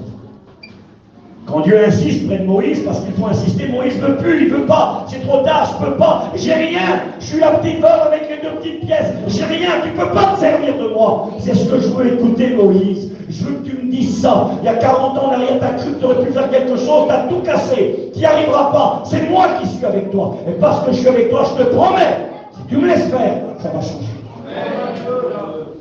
Moïse répondit et dit, mais voici, ils ne me croiront pas, ils n'écouteront pas ma voix. Ils diront, l'Éternel ne lui est point apparu. L'Éternel lui dit, qu'y a-t-il dans ta main, Moïse? Écoutez bien. Dis-moi, qu'est-ce qu'il y a dans ta main, Moïse? C'est écrit, Moïse répondit, un bâton. Et Dieu lui dit, eh bien écoute, c'est bon. Prends ton bâton, jette-le par terre. Le bâton devait un serpent. Et Dieu lui dit, ce bâton sera le bâton de Dieu en tes mains. Qu'est-ce que tu as dans ta main? Et j'aimerais vous faire comprendre ce soir que Dieu va faire avec toi, avec ce que tu as toi, avec ce que tu es. Le bâton de Moïse, c'est pas un bazooka, c'est pas une bombe nucléaire. Comment il va faire la guerre à Pharaon? Il a des chars, il a une armée. C'est la plus grande armée de l'époque, c'est l'Amérique d'aujourd'hui. C'est la plus grande puissance. Qu'est-ce que t'as? Un bâton, arrête Seigneur, tu plaisantes. C'est mon bâton de berger. Il me sert pour chasser les animaux féroces et il me sert pour aider les brebis. Quand la brebis tombe dans un trou, je la tire du trou. C'est le bâton avec lequel je travaille. C'est le bâton que j'ai dans les mains tous les jours. Et puis quand je suis fatigué, je m'appuie sur le bâton. C'est ce qui est à moi. Le bâton représente le berger Moïse. C'était pas un sceptre en or, le sceptre du prince d'Égypte, le sceptre de Pharaon. C'était un vulgaire bâton. C'était sa petite vie, c'était ce qu'il était, c'était ce qu'il utilisait depuis 40 ans pour diriger le troupeau, pour se reposer, pour protéger les animaux. Un vulgaire bâton. Écoutez-moi s'il vous plaît. Un simple et vulgaire bâton deviendra le bâton de Dieu. Vous vous souvenez, qui n'a pas vu le film ou lu la parole? Quand Moïse arrivera devant le fleuve, le Nil, il prendra le bâton, il touchera les eaux du Nil, les eaux deviendront du sang. Pharaon sera un petit peu choqué par ce qui est arrivé. Et puis ça continuera. Et puis ce bâton, nous connaissons, devant la mer Rouge, il frappera la mer Rouge s'ouvrira en deux, le peuple passera à pied sec. Et à chaque fois que le bâton sera élevé, Dieu se glorifiera, Dieu fera le miracle. Et le vulgaire bâton de berger est devenu le bâton de Dieu. Et ce vulgaire bâton dans les mains du berger Moïse, âgé de 80 ans, deviendra le moyen de libération pour le peuple. J'avance avec vous. Un peu plus loin, nous avons une histoire que nous aimons les uns des autres. On a souvent écouté prêcher le fameux David et Goliath. 1 Samuel 17. Comment qu'elle est belle cette histoire? Versets 38 à 40. Il était dit qu'il y a un homme qui s'appelle Goliath, un film. Ils ont fait le film en Amérique, à Hollywood. Qui n'a pas vu les films de David et Goliath? Le géant, il arrive, là, il mesure 3 mètres et quelques, il est plus grand que le plafond ici de la salle. Et il arrive, il a une armure, il a un casque en bronze, une armure en bronze, un gros bouclier. Et quand il arrive, il insulte Dieu, il insulte l'armée de Dieu, le peuple d'Israël, et personne n'ose relever le défi. Parce que le monsieur qui vient, c'est une machine de guerre. Il est indestructible. Personne ne peut se battre avec lui. C'est un assassin professionnel depuis sa jeunesse. Et il lance un défi à Israël. Il dira, si quelqu'un se bat avec moi et qu'il me tue, nous deviendrons vos esclaves. Mais si c'est moi qui le tue, donnez-moi un nom. Si je le tue, vous deviendrez tous mes esclaves. C'est la raison pour laquelle personne n'ose relever le défi. Vous savez, il y avait des hommes courageux en Israël qui n'avaient pas peur de la mort. Ils seraient là à la mort en chantant pour Dieu et pour le peuple. Mais ce jour-là, le défi a relevé trop grand. C'est pas le coup d'aller se battre avec Goliath et de mourir le problème. Le coup, c'est si tu y vas et que tu perds, c'est tout le peuple qui devient esclave. Ça a engagé tout le peuple d'Israël. Et personne n'a le courage de relever le défi parce que les conséquences sont trop lourdes. Et il y a un gosse, excusez-moi pour les jeunes qui sont là, et par rapport à l'époque, il fallait avoir 20 ans pour être un homme de guerre. Il y a un jeune homme qui a peut-être 17 ans, le jeune David. Il est blanc, il a des yeux bleus, il est beau comme la vie, il est tout jeune, il est tout jeune. Et il arrive là, puis il voit ce géant, homme de guerre qui insulte, qui connaît son histoire, qui méprise, puis qui veut faire du mal. Et personne ne veut relever le défi, ça dure 40 jours. 40 jours, c'est l'épreuve, 40 jours de peur, le matin, le soir, tout le monde se sauve. Et lui, quand il voit ça, son cœur est touché. Écoutez-moi, on a un petit jeune qui n'a que 17 ans, c'est pas un soldat. Il n'a pas d'épée au côté, il n'a pas de cuirasse ni d'armure. C'est un gardien de mouton dans les champs, un petit berger. Son arme à lui, c'est comme Moïse, il a un bâton de berger, vous êtes avec moi. Il a une gibecière, un petit sac, dans lequel il met parfois un peu de nourriture, parfois quelques pierres. Il a une fronde. Une fronde, c'est une sorte de vanne avec laquelle on peut jeter les pierres aux animaux. Il a l'attirail d'un petit berger dans les champs. Et ce petit berger de 17 ans, il connaît Dieu. C'est pas un prétentieux, un orgueilleux, il ne dit pas j'ai une grande épée, je suis un homme capable, terrible. Moi je suis un petit berger et puis je garde les moutons dans les champs. Et tu sais, dans les champs, quand il y a un ours qui vient, ou un lion qui vient prendre une brebis pour tout le monde, tu sais ce que je fais? Il va expliquer ça au roi. Quand il va dire au roi, moi je vais aller, je vais le tuer lui. Mais arrête mon garçon, t'as 17 ans, tu vas tuer qui? Tu te rends pas compte, tout le peuple va devenir esclave à cause de toi si tu y vas. On ne peut pas te laisser cette responsabilité. Et le petit jeune dira, c'est vrai, j'ai que 17 ans. C'est vrai que moi, je suis un petit gardien de moutons, c'est vrai que je suis pas un homme de guerre. Mais tu sais, quand je suis dans les champs que je garde mes moutons, quand il y a un lion ou un ours qui vient et qui prend une petite brebis, tu sais ce que je fais? Parce que le Saint-Esprit me sait si je connais Dieu. Je cours après le lion et je cours après l'ours. j'arrache la brebis de sa gueule, je me bats avec. Et l'homme, il se bat avec un lion et il se bat avec un ours. Bon courage, hein. Il se bat avec des animaux féroces. Il dit, je me bats avec eux, et s'ils se dressent devant moi, je le tue. Et quand Saül voit le témoignage, la conviction du petit jeune homme, il a compris que le petit jeune homme qu'il a devant lui, c'est pas n'importe qui, parce que ce petit jeune homme, il est accompagné de Dieu. Il voit que le petit jeune homme, là, c'est pas un arrogant ni un prétentieux, il connaît Dieu, Dieu est avec lui, il voit son assurance. Et puis là, c'est le moment d'aller relever le défi, c'est le moment d'aller se battre. Alors Saül veut lui donner un petit coup de main. Ok, on met le sort de la nation sur tes épaules, sur un gamin de 17 ans, on va donner l'autorité, on prend le risque avec toi, parce qu'on croit que Dieu est avec toi. Mais on va donner un petit coup de main. C'est marqué comme ça. Saül fit mettre ses vêtements, les vêtements du roi. Le pas beau les habits du roi. Imaginez la cuirasse du roi. Hein, le beau casque, la belle armure. Elle devait être terrible l'armure de Saül. Une grande armure. C'est marqué. Saül fit mettre ses vêtements à David. Il plaça sur sa tête un casque d'airain de bronze. Il le revêtit d'une cuirasse. David saignit l'épée de Saül. Le roi lui dit, prends mon épée, c'est la meilleure des épées. Prends ma cuirasse, prends mon casque, je te le donne. Mets-les par-dessus tes habits. Écoutez-moi, c'est écrit qu'il voulut marcher avec, car il n'avait pas encore essayé. Imaginez David, le petit berger, qui a habitué un petit bâton, une petite fronde dans la main, quelques cailloux. Le voici avec la belle épée flamboyante pour la photo, quelle beauté. Seigneur David, quel homme, 17 ans, il devait être assez grand, attention.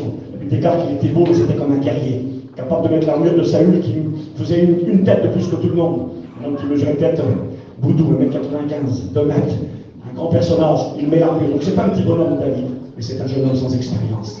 Sans expérience pour l'art de la guerre, mais beaucoup d'expérience avec son Dieu. On peut avoir 17 ans et connaître Dieu. On peut avoir 15 ans et connaître Dieu. Il connaît Dieu. Il met l'armure, il essaye. Au début c'est trop beau, le cax, terrible. Il commence à faire un pas, 2 pas, c'est marqué dans la Bible. Il voulut marcher avec, car il n'avait pas encore essayé, mais il dit à Saül, je ne peux pas marcher avec cette armure. Je n'y suis pas habitué. Il s'en débarrassa. Une manière de dire, écoute Saül, tu vois ton armure, elle est trop belle, mais c'est pas mon armure à moi, c'est ton armure à toi. Et vous savez, il est là le problème. Bien souvent, on voudrait l'armure des autres.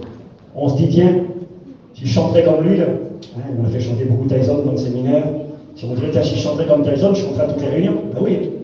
Si je prêcherais comme lui, si je jouerais de la guitare comme lui, si je jouerais du piano comme lui, et on voudrait être les autres. On dit, mais moi, Dieu ne peut rien faire avec moi. Lui, ben oui, lui, il sait faire ça, laissez faire ça, mais moi, je ne sais rien faire. Et quelque part, David, là, il y a eu le piège de vouloir être un autre. Ça ne marche pas dans l'œuvre de Dieu. Quand Dieu choisit un homme, une femme, il te choisit pour ce que tu es toi. N'essaye pas d'être un autre. On en a vu, hein, je dis ça, c'est bête ce que je veux dire. On a même vu dans le monde des prédicateurs. Les prédicateurs qui prêchaient comme les autres. Écoutez, certains prêchés, vous dites, mais tiens, c'est lui ça. Et puis tu dis, non, c'est pas lui. Là, tu prêchais comme païen. C'est pas païen. Pourquoi tu joues à ça? Je vais jouer à Guana, moi. J'aime Guana de tout mon cœur. Vraiment, je te respecte et je t'aime beaucoup. Moi, je ne vais pas jouer à Guana. Je te l'ai déjà dit, il a cette manière de faire qui est à lui, que j'aime de tout mon cœur et que je reconnais son ministère et je me réjouis de voir ce que Dieu fait avec lui. Mais moi, je ne vais pas jouer à faire Guana. Si je saute en l'air, je suis royal, je me lève trop lourd. Il peut dire c'est quoi, lui? Ah oui, on est ce que l'on est. C'est vrai. Alors je le dis parce que des fois on veut l'imiter dans la manière de parler, mais on voudrait être l'autre. On dit si j'étais lui, si je parlais comme lui, si j'avais les capacités que lui a, le beau cac, la belle cuirasse, la belle armure, ben j'irais. C'est pas vrai qu'il n'aime pas. Saül, il l'avait, il n'a pas été lui. T'as pas besoin de tout ça.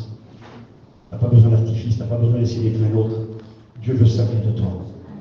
Jeune homme, jeune fille, maman, personne âgée, serviteur de Dieu, jeune chrétien, vieux chrétien. Dieu a une mission pour chacun de vous. Le salut de vos familles. Il a choisi le vieux Moïse avec son bâton de berger, qui est devenu le bâton de Dieu. Qu'as-tu dans ta main, dans ta main, dans ta main, pas dans la main du voisin, dans la tienne.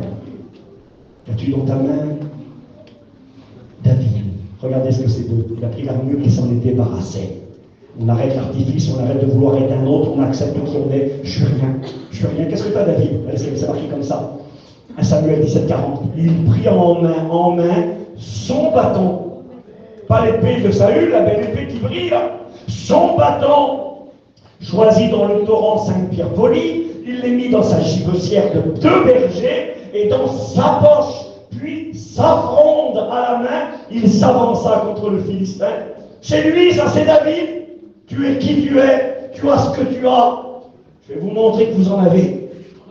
Peut-être que vous ne réalisez même pas ce que vous avez. Je l'ai déjà dit, mais c'est pas grave, ça ne me dérange pas. C'est Loiseau qui dit ça. Petit témoignage, j'ai écouté quelqu'un qui en a parlé les jours derniers. Il avait fait un lot de marchandises, il avait acheté des bijoux, fait un peu les marchés avec sa femme. Et puis il expliquait, il dit j'avais acheté 1 kilo de bijoux, et puis je faisais marcher avec elle, puis il dit je laisse, mais les bouts de bijoux sur la table, puis il dit je me vois un peu plus loin, je laisse faire le commerce. Puis il dit j'ai trouvé qu'il y avait beaucoup trop de clients autour de la table. Il y avait plein de clients autour de la table. Et Micheton va gagner un peu de l'eau, mais tout le monde était autour. Il s'est dit il y a un problème, il y a trop de clients, il y a un souci. Pour lui, c'était des bijoux de la pacotille, des bijoux du plaqué qui ne vaut rien, là, du plastique. Et puis il a vu qu'il y avait trop de clients, il s'est dit il y a un problème. Il s'est approché, il a regardé lui aussi, il regardait les bijoux. C'était lui le vendeur. Il a commencé à examiner les bijoux. C'est pas possible. C'est de l'or. C'était de l'or qu'il avait fait un lot d'or. Ça ne devait pas être en train de vendre de l'or. Et c'est de l'or comme ça. Il dit j'avais de l'or dans les mains et je ne le savais pas. J'avais de l'or dans les mains, je ne le savais pas. Il était en train de brader de l'or pour rien du tout. Il a arrêté la vente forcément. Stop, on arrête tout, on ramasse ça, on ramasse, il n'y a plus rien à vendre. Mais si monsieur on veut acheter une bague en or à 5 euros, à 10 euros, on est client, on ne vend plus. Il a tout ramassé. Puis il a changé les prix. Il avait de l'or dans les mains, mais il ne le savait pas. Je vous le dis de la part de Dieu parce que c'est vrai. Ce que nous avons, même si c'est rien, à lui-même, le petit bâton de Moïse dans les mains d'un homme de 80 ans, le bâton dans les mains d'un gosse de 17 ans, avec sa gypsière et 5 pierres qu'il a pris dans un torrent d'eau, c'est de l'or quand on est avec lui. C'est beau. Regardez comment il va aller vers Goliath. C'est pas belle la scène. Moi, je vois un film devant moi, ça me plaît terrible ça. Regardez, c'est marqué comme ça. Aussitôt que le Philistin se mit en mouvement, là j'ai un Goliath qui arrive vers le petit David là, en mouvement pour attaquer. Alors il l'insulte, il dit qu'est-ce que t'as, tu me prends pour un chien, pour qui tu te prends, je vais te prendre, je vais te massacrer. Ben oui, il dit je vais le tuer, c'est quoi, il s'en fout. Il met un gosse avec un bâton, il va me faire du mal. J'ai un bouclier, ça résiste aux lances, ça résiste aux flèches, ça résiste à l'épée. Le bâton, je vais le casser, et puis toi je vais te tuer. Il lui dit, il dira, mais pour qui tu me prends? Tu me prends pour un chien, pour me dire contre moi avec des bâtons? Puis il est un petit peu vexé, un petit peu en même temps, et c'est marqué comme ça. Aussitôt que le Philistin se mit en mouvement pour marcher au devant de David, David courut sur le champ de bataille à la rencontre du Philistin. Il mit la main dans fragile poussière, son petit sac là. Il prit une pierre et il lança avec sa fronde, et il frappa le Philistin au front. La pierre s'enfonça dans le front du Philistin qui tomba. J'avais presque tapé comme voilà, le visage contre terre. Le grand Goliath, il est mort, il est là par terre, il prend l'épée de Goliath, il coupe la tête et il revient avec la tête à la main. Regardez, c'est lui, hein, dans cette défi, c'est lui, tout le monde avait peur. Regardez-le, le petit berger qui était rien, qui n'avait rien, qu'un petit bâton et un petit caillou, il a terrassé. Et tout au long de la Bible, on retrouve cette vérité. Qu'as-tu dans ta main, David? J'ai un bâton, je suis le berger, c'est normal. Écoutez bien, Dieu fera avec ce que tu es. Dieu fera avec tes capacités. Tu sais pas lire, c'est pas grave. Tu sais lire, c'est bien. Tu parles anglais, allemand, espagnol, c'est bien. Tu joues de la guitare, tu chantes comme un artiste, c'est bien. Tu sais, tu crois que tu sais rien. Mais le petit peu de temps, je te promets que tu vas s'en servir, c'est prévu lui donner. Ce que tu as dans tes mains. Un homme moins connu un petit peu, je le survole, il s'appelait Shamgar. J'aime bien parce que c'est marqué comme ça. Israël était sous la coupe de l'ennemi dans la souffrance. Et Dieu va susciter un juge parmi les 12 juges d'Israël. C'est marqué Juge 3:31. Après lui, il y eut Shamgar, fils d'Anath. Il bâtit 600 Philistins avec un aiguillon à bœuf. Et c'est marqué, et il fut lui aussi un libérateur en Israël. Pourquoi c'est marqué lui aussi? C'est une manière de dire, personne n'aurait misé 1 euro sur lui. C'est une manière de dire, même lui, tu vois lui là, Shamgar, on ne sait même pas qui c'est, il a un aiguillon à bœuf. Ça veut dire que c'est un gardien de bœuf. Il gardait les bœufs. Il avait un bout de bois avec un bout de fer au bout, et puis quand la vache ne voulait pas avancer, il mettait un petit coup. Quel homme important, hein? C'est pas le ministre, c'est pas le roi, c'est le gardien de bœuf, il garde les vaches, le gardien de vaches. Mais même lui, il garde les vaches. Il a son petit bout de bois qui a un bout de ferraille. Dieu va le saisir par le Saint-Esprit. Il va devenir un libérateur, un instrument dans les mains de Dieu. Il va délivrer le peuple. Qu'est-ce que tu as dans tes vaches, Shamgar? Steve, moi je suis un gardien de bœuf, de vache. Garde des vaches, c'est pas tellement. J'ai pas une grande situation. J'ai un petit bout de bois qui a un bout de ferraille. Je vais le mettre au service de Dieu. C'est marqué qu'il va terrasser l'ennemi. 600 ennemis vont mordre la poussière et la délivrance viendra pour Israël. Il en a été question ce matin, je reviens, petit personnage, c'est dans l'évangile de Jean, chapitre 6, verset 9. Il est écrit qu'il y avait là une multitude qui mourait de faim. Ils étaient là depuis plusieurs jours, ils écoutaient la parole de Dieu. Il y avait 5000 hommes, sans compter les femmes et les enfants. Nous avons écouté ce matin qu'au moins avec les femmes 10 000, avec les enfants au moins un enfant 15 000, 2 enfants 20 000. S'il y en a plus, enfin, supposons qu'il y ait 15 ou 20 000 personnes. Ils n'ont pas mangé depuis des jours. Combien de quantités de nourriture faut-il? Combien de quantités? À imaginer 15 000 personnes qui n'ont pas mangé depuis des heures et peut-être des jours. Combien de nourriture? Si c'est des sédentaires, 500 grammes. Si c'est des roms, 1,5 kg. En plus, au Chicago, les marmouches, c'est pareil. Hein. C'est une grillade, vous avez vu la grillade? Ça fait 5 kg de viande, 6 kg de viande. Vous savez pourquoi manger? Il y a ma femme, moi il est trop petit. Voilà. 6 kg de viande. J'en parle les enfants des lions. Bon, allez, 1 kg. 1 kg, 15 000 personnes. Ça fait combien en kilos? 15 tonnes. 15 tonnes. S'ils sont 20 000, 20 tonnes. Allez, c'est des sédentaires, on va mettre la moitié. 7 tonnes 5. Mais quand même, 7 tonnes 5 de manger, ils font. Vous savez ce que Jésus dit aux apôtres? Il y a des milliers de personnes qui sont affamées, des hommes, des femmes et des enfants, et qui ont besoin d'être nourris, ils ont besoin de nourriture. Et Jésus dira aux apôtres, il dira, donnez-leur à vous-même à manger. Peut-être que tu te dis, mais comment je vais donner à manger à ma famille? Comment je vais donner du pain à ma famille? Comment je vais donner la vie de Dieu à ma famille? Le pain, c'est Jésus, c'est pas vous, c'est pas moi, c'est lui, le pain vivant qui est descendu du ciel. Comment moi je vais donner cette vie de Dieu? Comment? Donnez-leur vous-même à manger. Et puis là, il y a un apôtre, hein. Excusez-moi, ça s'appelle la folie de Dieu. C'est la folie de Dieu. Dieu te choisit à toi ce soir qui est là. C'est la folie de Dieu. Moi, je ne sais rien. Allez, c'est la folie de Dieu. Dieu, il choisit souvent les gens qui savent rien, qui peuvent rien. Vous savez pourquoi? Parce qu'à la fin, il n'y a que lui qui glorifie. Dieu a beaucoup de mal à utiliser quelqu'un qui a des capacités. En vrai, c'est que Dieu a du mal. Parce que quelqu'un qui a une certaine capacité, à la fin, il peut se dire, j'étais quand même là, moi. Hein. J'étais quand même là, et moi, je savais quand même faire ça. Et moi, j'ai fait ci, et moi, j'ai fait ça. Je vous fais une petite confidence ce soir. C'est ce que je crois. Et c'est pas mal ce que je veux dire. De toute façon, il fallait bien que Dieu commence par une famille. Le réveil de notre mission a commencé par la famille Duville-Rénard. Cette famille, je la connais bien, parce que même si je ne ressemble pas ni à un Duville ni à un Rénard, c'est ma famille. Tous mes prédicateurs de la mission, c'était mon oncle. Et puis donc, le réveil a commencé au sein de ma petite famille, du côté de ma mère. Alors, vous voyez, quel homme, écoutez voir ma fin d'histoire. Donc cette famille, moi je la connais parce que c'est la mienne. Moi j'ai connu Lance. Il est mort en 85, j'avais 10 ans. J'allais à la réunion chez lui, j'étais tout petit avec ma mère. Il était gentil pour nous. C'est un homme qui venait souvent nous voir, on n'avait pas d'argent, on était des malheureux. Alors il venait chez nous, puis nous donnait un petit peu de sous. Quel homme c'était. Il venait des fois à l'époque avec un billet de 10 000. C'est sûr que c'est un billet de 10 000, ils n'ont pas connu ça, un billet de 10 000, un billet de 100 francs, 15 € aujourd'hui si vous voulez. Et 10 000 à l'époque, ça faisait des sous. Il venait avec un billet de 10 000 pour ma mère et ma tante, il n'avait pas de sous. Et puis il prenait le billet de 10 000 à l'époque, il l'arrachait en deux. Il donnait un doigt à ma tante, 5 000, 50 francs, et il donnait un doigt à ma mère. Et il disait, tenez, chacun 5 000, allez les dépenser ensemble. Quelle drôle d'idée qu'il avait. Vous savez pourquoi il faisait ça? Parce qu'il se disait, si les deux femmes, les deux belles-sœurs, elles ont un petit coup de brouille ensemble, un petit coup de chicane, si elles veulent dépenser le billet, elles sont obligées de se réconcilier. Il faisait ça pour que les femmes se réconcilient s'il y avait un problème. Il donnait la moitié d'un billet à ma mère, l'autre moitié à ma tante, pour qu'ensemble elles aillent le dépenser. Quel homme c'était? Un homme simple, un homme très simple. Il savait à peine lire. Bon, écoutez, j'en viens en faire. Pourquoi Dieu a commencé par cette famille? Alors certains diront, il fallait bien commencer par une famille de toute façon. Donc, moi je vais vous dire, je pense alors pourquoi. Parce que moi je l'ai connu. Alors je ne l'ai pas connu par cœur, j'étais trop jeune, mais je me rappelle bien de lui. Et puis j'ai écouté plein de choses. J'ai écouté mes oncles, mes tantes, ma famille me parlait de lui. Il avait un surnom, c'est peut-être pas glorieux ce que je vais dire, mais c'est comme ça que certains gens l'appelaient tout le temps. Il appelait Haile Godinello. En Rome, ça ne veut peut-être pas dire grand-chose, parce que Haile c'est de l'allemand. Hein? Haile Godinello, ça veut dire le saint. Parce qu'il était tellement saint. C'était un homme d'une simplicité que vous ne pouvez pas imaginer. C'était un enfant. C'était un enfant. Je l'ai écouté prêcher. J'avais 2 prédications enregistrées de lui sur une cassette. Je l'ai perdu malheureusement. Eh bien, j'aimerais vous dire, c'est prêché 1000 personnes, Seigneur, j'honore mes anciens, je remercie Dieu pour le choix de Dieu. C'était pas de la grande théologie. C'était pas du grec et de l'hébreu, c'était pas de l'eschatologie, mais non. C'était des messages d'une simplicité qu'un étudiant de première année aurait prêché. Et quand Dieu accompagnait cet homme, la gloire de Dieu se manifestait. Et Dieu a choisi cette famille-là parce que justement c'était une petite famille sans importance.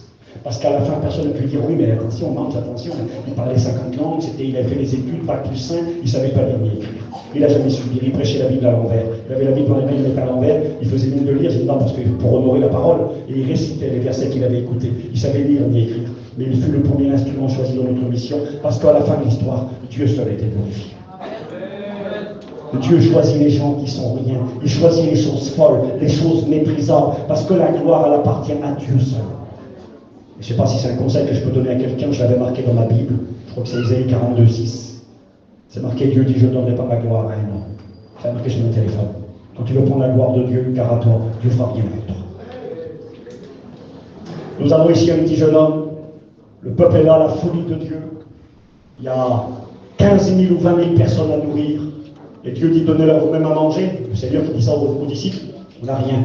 Et là, il y a un apôtre qui prend un jeune. Un anonyme. Ça vous a été dit qu'un anonyme, c'est quelqu'un qui n'a pas de nom cet après-midi. On ne sait pas qui c'est. Et béni Dieu qu'on ne sait pas qui c'est. Il prend le petit jeune, là, il le met au milieu. Quel âge a-t-il? On ne sait pas. Certains ont dit que c'est un orphelin. Il a 5 pains et 2 poissons. Je ne sais pas si c'est vrai que c'est un orphelin. Certains ont dit que les 5 pains d'orge qu'il avait dans sa main, c'était le pain des pauvres, la ration des pauvres. On donnait apparemment à un orphelin pour la semaine 5 pains, c'était sa nourriture pour la semaine. Peu importe. Nous avons un petit jeune homme, il a 5 pains, il a 2 poissons. 5 pains avec des pains de 200 grammes, ça fait 1 kilo. Des pains de 500 grammes, 2,5 kg. Il faut entre 7 et 10 tonnes de manger. 7 et 10 tonnes de manger. On a un petit jeune qui, dans les mains, il a peut-être 2 kilos de pain, et puis il a 2 poissons. Il a 3 kilos, allez, 2-3 kilos dans les mains. Il faut 7 tonnes, 5 ou 10 tonnes. Qu'est-ce que tu vas faire avec ça, toi? Il dit au petit, mon garçon, allez, rentre chez toi, laisse tomber, garde ton petit pain pour toi. Ça sert à rien de partager, on ne pourra pas. Il faut des tonnes de manger. Tu as 2 kilos dans tes mains. Puis on amène le petit jeune homme à Jésus. Jésus, il y a un petit jeune qui est là. Il a 5 pains et 2 poissons, qu'est-ce que tu en penses? Jésus, il dit bien, amenez-le-moi. Puis il dit au petit jeune, donne-moi tes pains. Faut-il accepter de donner ce que l'on a, même si ce n'est pas beaucoup? C'était rien. Puis que Jésus, écoute, qu'est-ce que tu vas faire? Moi, je suis un petit jeune, je suis rien. Personne ne me connaît. Il était dit, j'ai pas de nom. J'ai pas de nom. J'ai 2 kilos de pain dans mes mains. Il faut 7 tonnes ou 10 tonnes de manger ou 20 tonnes de manger. Qu'est-ce que tu vas faire avec ça? Jésus dit, est-ce que tu veux me les donner? Est-ce que tu veux me faire confiance? Si tu veux me donner les 5 petits pains que tu as dans ta main, je te promets que je vais me servir de toi et tu vas voir des grandes choses. Et on a un petit jeune homme qui croit à la folie de Dieu, qui relève le défi. Seigneur, j'ai pas grand-chose, mais je te donne tout ce que j'ai. Je te donne les 5 pains, prends-les, Seigneur. Je les mets dans tes mains. Je suis rien. Je sais même pas parler, je connais même pas, je sais même pas lire peut-être. Je sais rien du tout, mais je te connais, Jésus. Je voudrais tellement que ma famille soit sauvée. Je voudrais tellement donner à manger à ceux qui ont faim autour de moi. Je vais te donner les 5 pains. Ça a été dit l'autre jour, la question a été posée par Isara, qui a posé la question dans une réunion. Que signifiait le chiffre 5?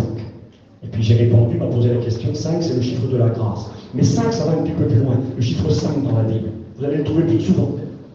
David a pris 5 pierres.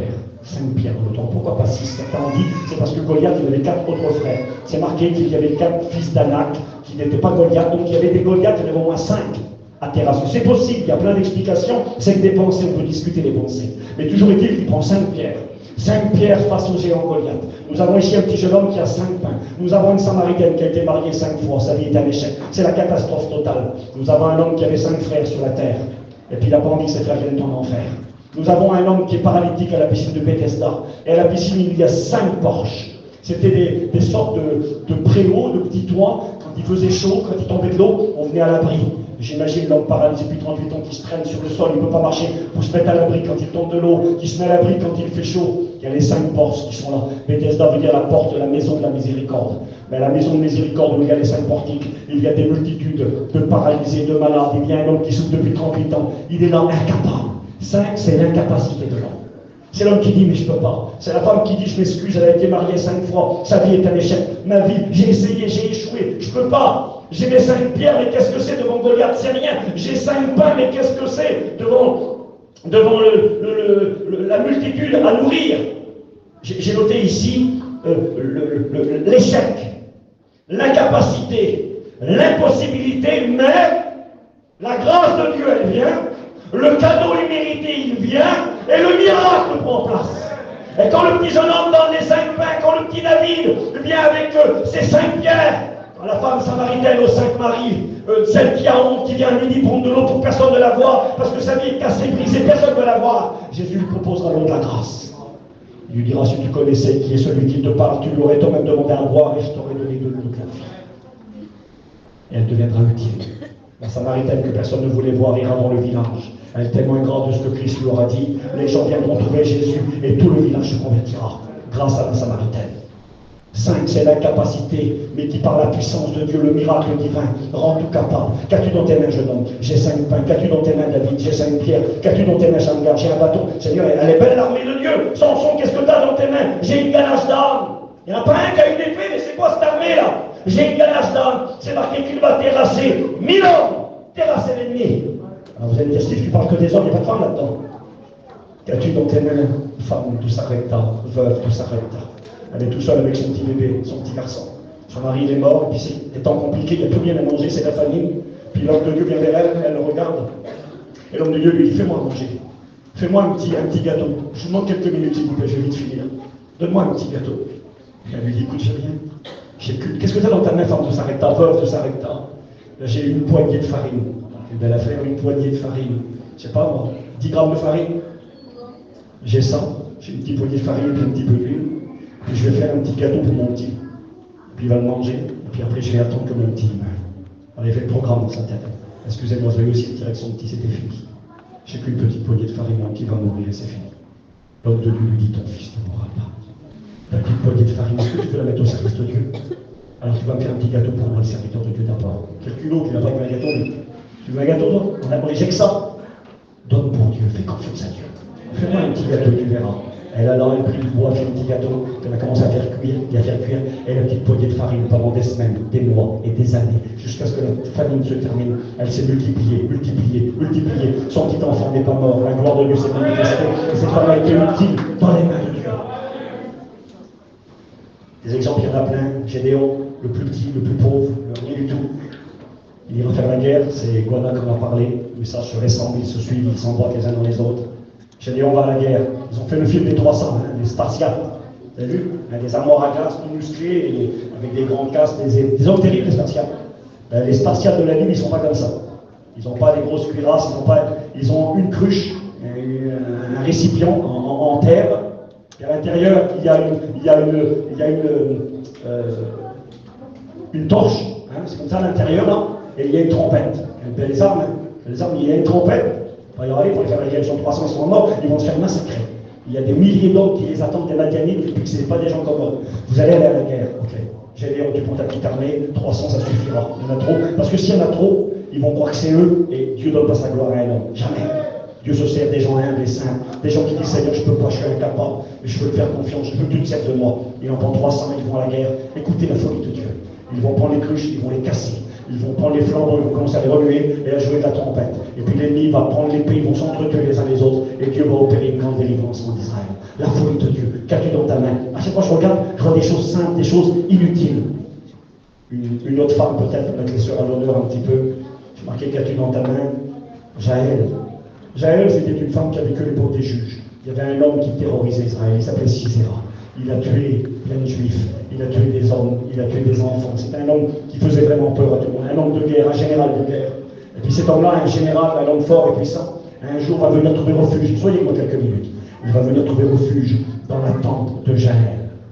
C'était une femme simple, une femme s'occupait de son petit foyer. À l'époque, elle vivait sur une tente, ils avaient des pieux, hein, qu'on met dans la terre, là, des piquets, puis elle avait un marteau, ce qu'on a nous pour les auvents, les stores aujourd'hui, ils avaient ça autour.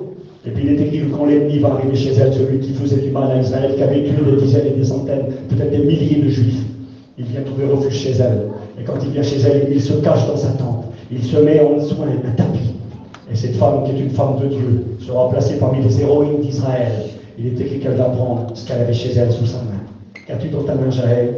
Steve, moi j'ai un marteau et puis j'ai un piquet. Je m'en sers pour la toile de tente, pour faire tenir ma tente stable. Ce qu'elle avait dans tous les jours.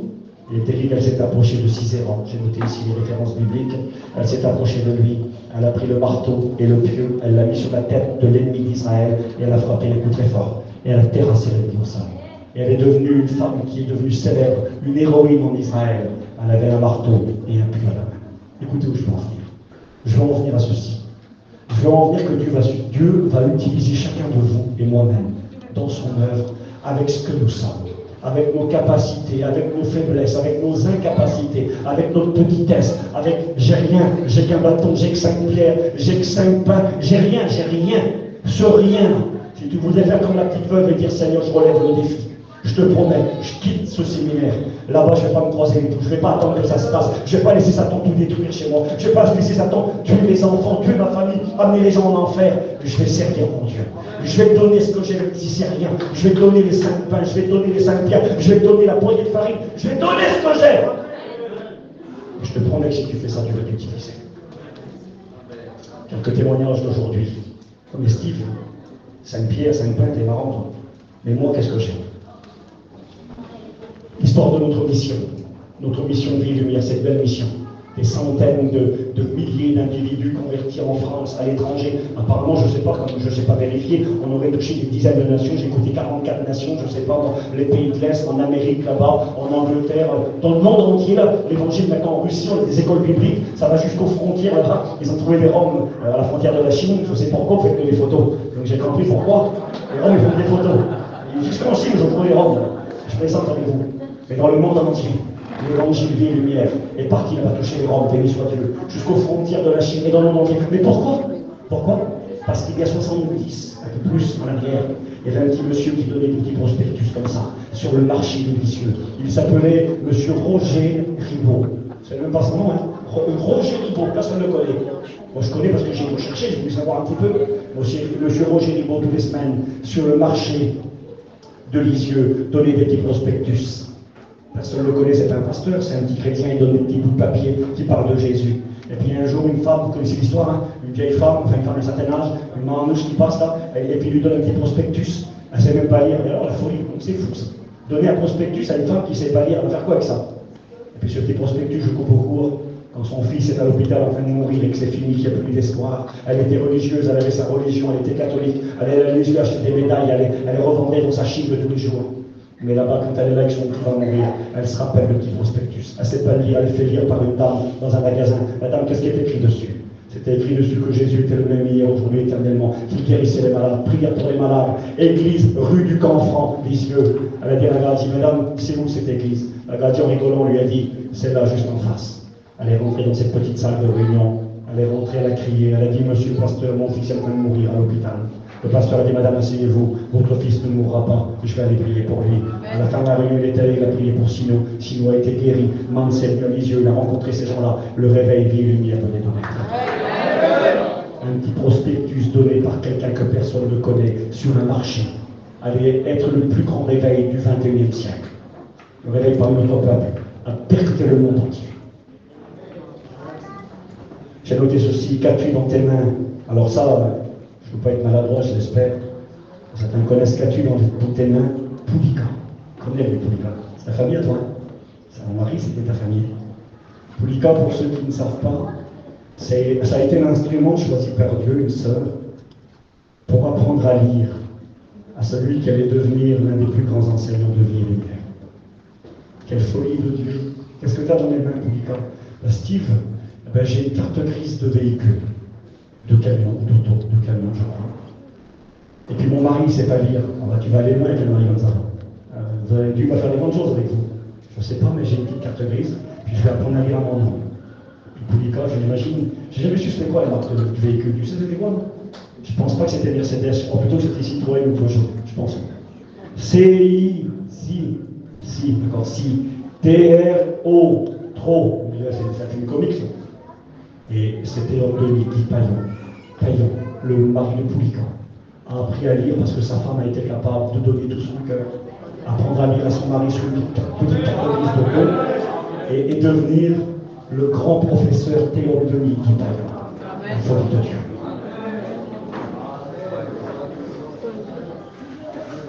Le réveil en France, parmi les gardiens de notre peuple.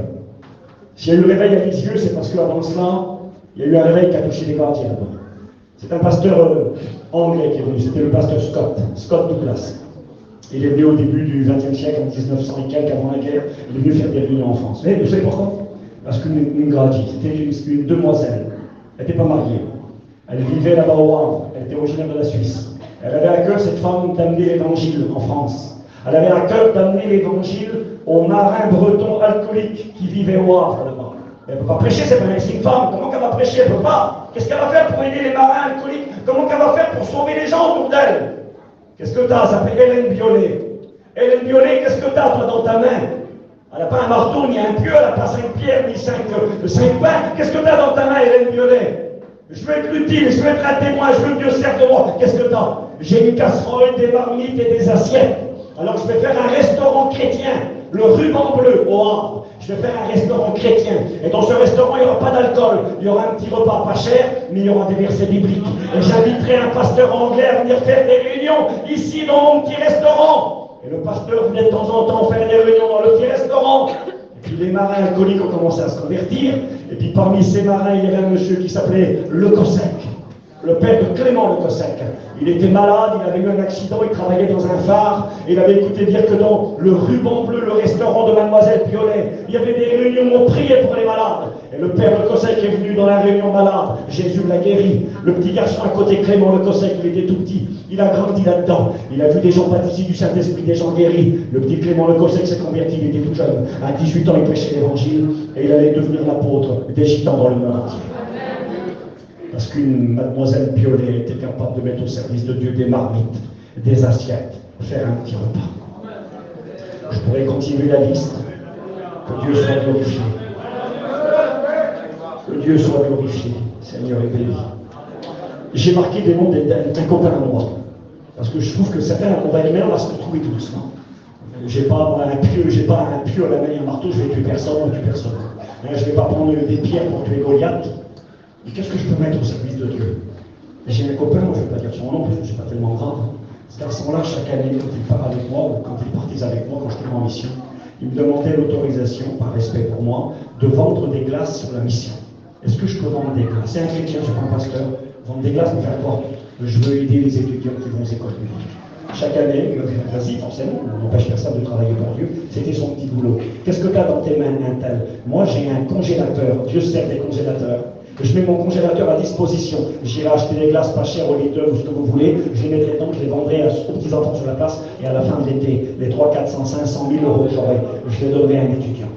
Et chaque année, depuis des années, il a aidé, peut-être, je ne sais pas, j'avais dit, pas des centaines, mais il a aidé beaucoup de frères qui sont allés aux écoles publiques, qui ont pu étudier, l'âme tranquille, parce qu'ils avaient les 700 000 euros que lui leur avait donnés, ils ont pu apprendre la parole, aujourd'hui ils prêchent l'évangile, les âmes sont sauvées, parce que dans le secret, sans personne ne le voit, on a un frère qui a mis à disposition son petit congélateur pour l'œuvre de Dieu. Qu'as-tu dans tes mains? J'ai marqué un camion. Ah, un camion?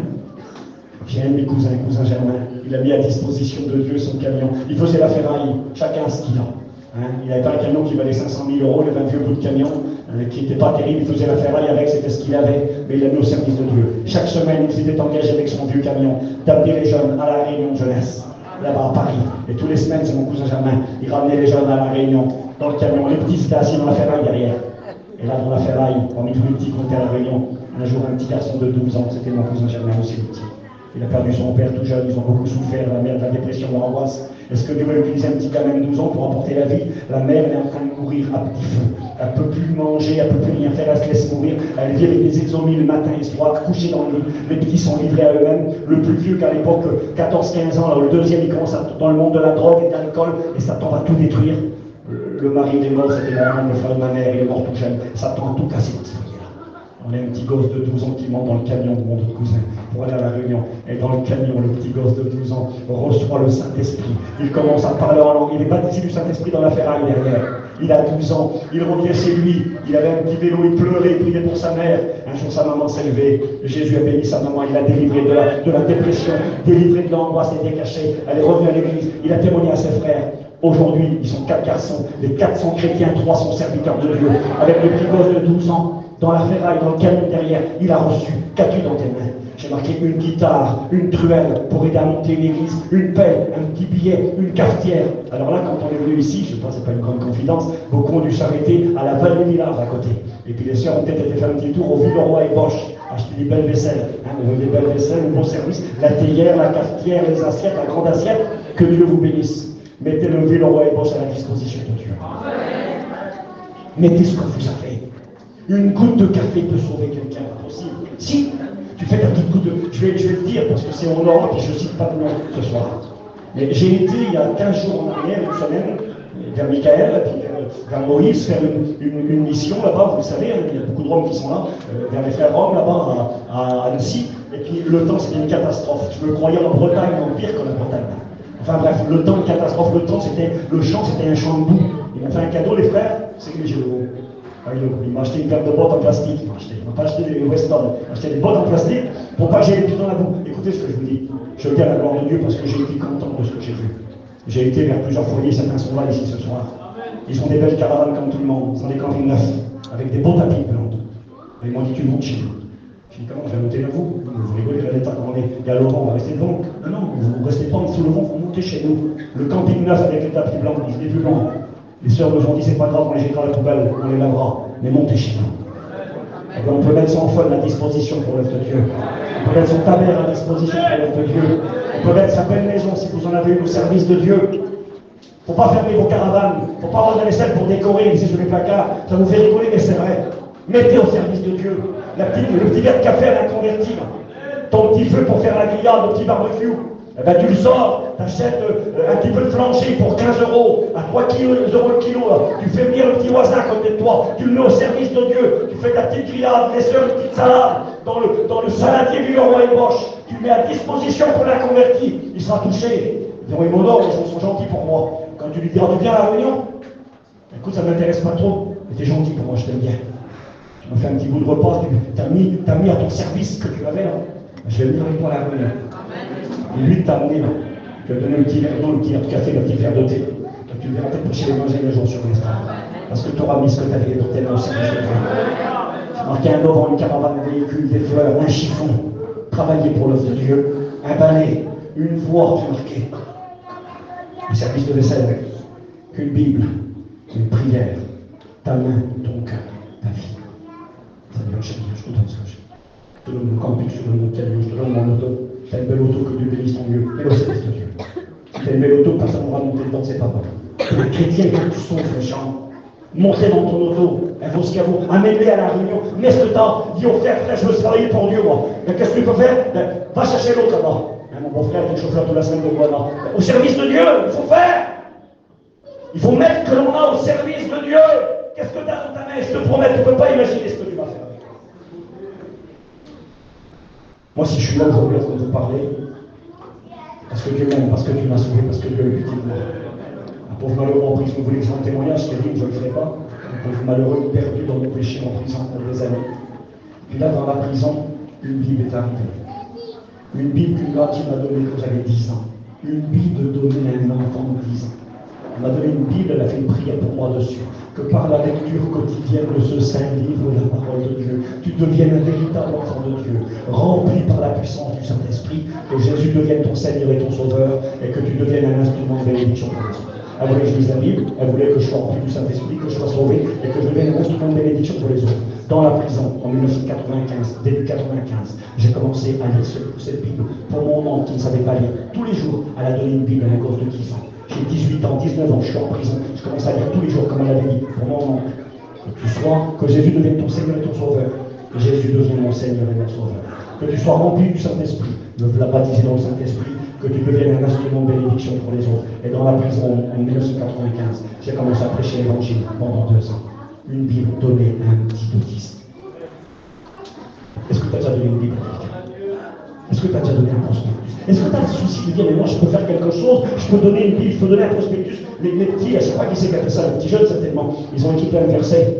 On les prend, on les regarde même pour les jeunes, mais il y en a qui les regardent. Il y en a qui sont là, les papiers qui regardent les petits versets là. Que votre cœur ne se trouble pas, croyez en Dieu, croyez en moi. Passe ma tempête quand elle regarde. Puis la petite qui a écrit ça, le petit garçon qui a écrit ça, il ne sait pas, mais il donne dans ton cœur, Seigneur, tu m'as parlé. Mon cœur était troublé, j'avais peur. Tu t'es servi. J'ai marqué, Dieu accepte ce que tu as, ce que tu es, même si ce n'est pas grand-chose, mais donne-lui tout. On va finir. Je vais te donner un fond, pardon, je crois. On va finir tout de suite. Donne-lui tout. Les 2 petites pièces de la veuve, Jésus les a acceptées. Il n'a pas dit non, non, garde. Il a dit donne-moi. Il a été question des marches ce matin. Écoutez, moi j'ai fini. Il a été question des marches, ils étaient venus pour donner. J'ai marqué l'ombre, les richesses de la terre, la mire, les souffrances et le prix à payer pour l'évangile. Il faut être prêt à payer un prix. Seigneur, je vais me consacrer, je vais donner du temps, je vais donner ce que je suis, je vais donner ce que j'ai. Mon camping, mon camion, ma maison sera au service de Dieu. Les gens viendront chez moi, tant pis qu'ils s'habillent plus, tant pis que les choses sont cassées. Je vais mettre au service de Dieu. Je veux être utile, je veux que Dieu m'utilise, je veux que ma famille soit sauvée. Je veux voir la gloire de Dieu chez moi. Je veux que Dieu m'utilise. Je veux être un David, je veux être un Moïse, je veux être le petit jeune homme qui a les 5 pains, je veux être la petite femme avec la poignée. Je vais mettre au service de Dieu. Parce que j'ai de l'or dans mes mains et ce soir je le réalise.